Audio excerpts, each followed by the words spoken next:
Maraming salamat po sa bumubuo ng Eddies, Entertainment Editors and Speed sa parangal na ito. First ko po para sa Espantaho, maraming salamat sa blessing na binibigay niyo sa akin.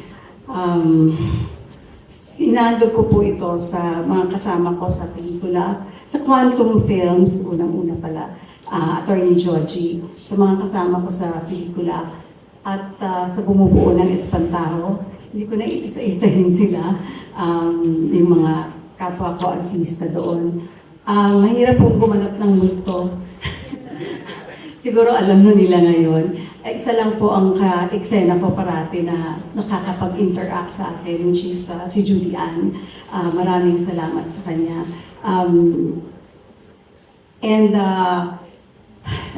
Sa mga anak ko, maraming salamat sa kanila, para sa kanila to at sa aking mga apo. Thank you again.